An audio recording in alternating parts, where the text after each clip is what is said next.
नमस्कार प्रिय विद्यार्थियों, चतुर्श्रेणी एग्जाम के लिए रामायण सीरीज लेकर के मैं प्रस्तुत हो चुका हूँ राजस्थान जीके के लिए। तो मान के चलिए एक भी प्रश्न आपके यहाँ से बाहर नहीं जाने वाला है, क्योंकि विश्वास के साथ मैं कह सकता हूँ कि यहाँ से आपका एक भी प्रश्न बाहर नहीं जाएगा, क्योंकि 10,000 महत्वपूर्ण प्रश्नों की हम जो सीरीज़ है वो एग्जाम से पहले सोल्व करने का पूरा प्रयास करेंगे और एक भी प्रश्न यहाँ से बाहर नहीं जाएगा। चलिए प्रश्न की ओर बढ़ते हुए जानने का प्रयास करते हैं किस तरीके के प्रश्न आपके एग्जाम में आएंगे। और ये प्रश्नों की जो पीडीएफ है दोस्तों, हमने पूरी की पूरी ई बुक बनाई है जो आपके 10,000 महत्वपूर्ण प्रश्नों की होने वाली है।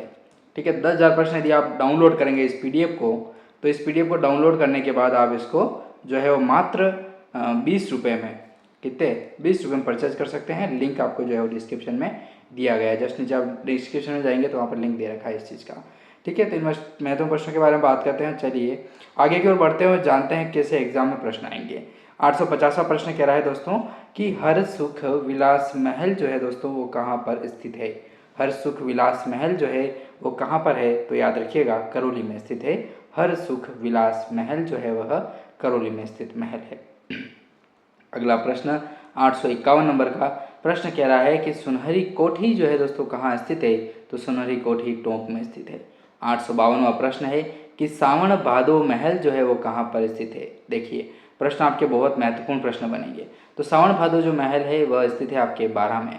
दोस्तों इस पीडीएफ का फोटो कॉपी निकलवाएं। ठीक है, हाँ कॉपी निकलवाएंगे ना, तो इस कॉपी को क्या आप डेली के डेली 10 से 20 पेज पढ़ने का प्रयास करें। 10 से 20 पेज पढ़ेंगे ना तो एग्जाम से पहले आप इसको जो है वो 2 से 3 बार रिवाइज भी कर लेंगे। तो 2-3 बार यदि आप रिवाइज करते हैं तो आपका एक भी प्रश्न यहाँ से बाहर नहीं जाएगा राजस्थान जीके का। चलिए अगला प्रश्न कह रहा है अपना कि जावर का प्राचीन नाम क्या था दोस्तों। तो योगिनी पट्टनम जो है वो जावर का प्राचीन नाम देखने को मिलता है, योगिनी पट्टनम। ठीक है, योगिनी पट्टनम। अगला प्रश्न 854 नंबर का आता है कि पोखरण जो है दोस्तों जो आपके जैसलमेर में स्थित है उसका प्राचीन नाम क्या था। तो पोखरण जो है दोस्तों स्थान है, उसका प्राचीन नाम जो मिलता है वह मिलता है आपको पौढ़ी। क्या मिलता है, तो पौढ़ी नाम मिलता है पोखरण का प्राचीन नाम। इसी क्रम में अगला प्रश्न 855 नंबर का आता है कि डीडवाना का प्राचीन नाम क्या था। तो डीडवाना का प्राचीन नाम आता है आभा नगरी। आभा नगरी, हाँ एक आभा नगरी अलग है। ठीक है, हाँ चांद बावड़ी चांद सी चमके रात अंधेरी में स्थित है वो चांद बावड़ी। ठीक है, इस तरह के प्रश्न भी आते हैं। 856वां प्रश्न आता है कि प्रतापगढ़ का प्राचीन नाम क्या था। तो देवलिया जो है वो प्रतापगढ़ का प्राचीन नाम देखने को मिलता है। ठीक है, देवलिया करके स्थान है जो राजसमंद में स्थित है। 857वां प्रश्न है अपना कि भीलों का चितेरा उपनाम है दोस्तों। भीलों का चितेरा जो उपनाम है वो किसका है, तो याद रखिएगा गोवर्धन लाल का नाम मिलता है भीलों का चितेरा उपनाम। 858वां प्रश्न है अपना कि हाँ 858 का वाला प्रश्न है कि भैंसों का चितेरा किसका उपनाम है। भैंसों का चितेरा जो है वो कहा जाता है परमानंद चोयल को। किसको, तो परमानंद जो चोयल है दोस्तों उसी को भैंसों का चितेरा के उपनाम से जानते हैं। अगला प्रश्न 859 नंबर का प्रश्न है कि नीड़ का चितेरा उपनाम जो है वह किसका होने वाला है। नीड़ का चितेरा उपनाम जो है वह नाम मिलता है दोस्तों सौभाग्यमल गहलोत का। किसका, तो जो सौभाग्यमल गहलोत साहब हैं उनका नीड़ का चितेरे के नाम से उन्हें जाना जाता है, उपनाम है, तो याद रखिएगा।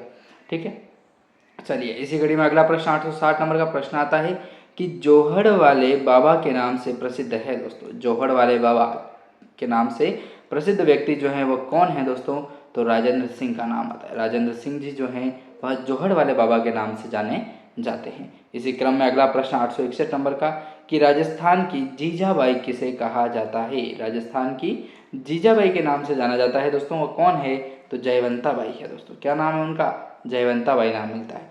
अब इन प्रश्नों के बारे में डिटेल में बात करूं तो आप कंफ्यूज भी हो जाओगे और उसके बाद इन प्रश्नों को आप नहीं पढ़ पाओगे अलग तरीके से देखेंगे तो। ठीक है ना, तो अपन चाहते हैं कि हम डायरेक्ट आंसर के बारे में बात करेंगे ताकि आप अच्छे से अच्छे इन प्रश्नों को समझ पाओगे। अगला प्रश्न 862 नंबर का आता है कि भारतीय बेले के जनक माने जाते हैं।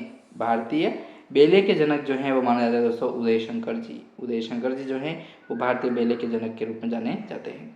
अगला प्रश्न 863 नंबर का आता है कि विद्यार्थी यूथ लीग की स्थापना दिल्ली में किसने की थी दोस्तों। विद्यार्थी यूथ जो लीग है उसकी स्थापना जो है वो दिल्ली में करते हैं, लेकिन कौन करते हैं, तो याद रखिएगा टीकाराम पालीवाल साहब जो हैं वह विद्यार्थी यूथ लीग की जो स्थापना है वह दिल्ली में इनके द्वारा की जाती है। चलिए इसी क्रम में अगला प्रश्न और देखें, तो चलिए आपका साथ रहता है तो अगला प्रश्न भी देख लेते हैं। प्रश्न कह रहा है अपना 800 यूथ लीग हो गया, हाँ 864 नंबर का प्रश्न है कि शेखावटी में जकात आंदोलन कब हुआ था दोस्तों। शेखावटी में एक आंदोलन होता है जिसका नाम है जकात आंदोलन, ठीक है। तो जकात आंदोलन जो है दोस्तों कब होता है, तो 1939 में होता है, याद रखिएगा 1939 में। अगला प्रश्न 865 नंबर का आता है कि राजस्थान में जय कन्या विद्यालय की स्थापना किसने की थी, तो जय नारायण व्यास के द्वारा की जाती है राजस्थान में जय कन्या विद्यालय की स्थापना। अगला प्रश्न 866 नंबर का आता है कि राजस्थान जाट क्षत्रिय सभा की स्थापना कब की गई, तो 1931 में की जाती है राजस्थान जाट क्षत्रिय सभा की स्थापना 1931 में। 867 नंबर का प्रश्न है कि अजमेर से प्रसिद्ध सत्याग्रही महिला जानी जाती है, तो नाम आता है दोस्तों प्रकाशवंती सिन्हा का।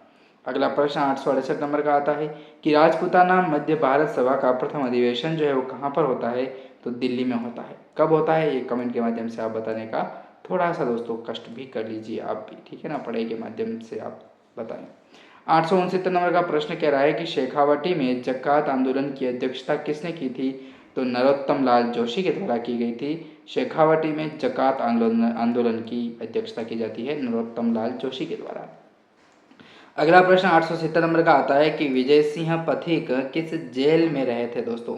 विजय सिंह पथिक जो हैं वह किस जेल में रहे थे, तो टोडगढ़ जेल जो है दोस्तों उसी में रहते हैं विजय सिंह, अपने पथिक साहब टोडगढ़ जेल में रहते हैं विजय सिंह पथिक। 870 नंबर का प्रश्न कह रहा है। चलिए अगले क्वेश्चन से अगले वीडियो में जानेंगे। आपका बहुत बहुत धन्यवाद, शुक्रिया।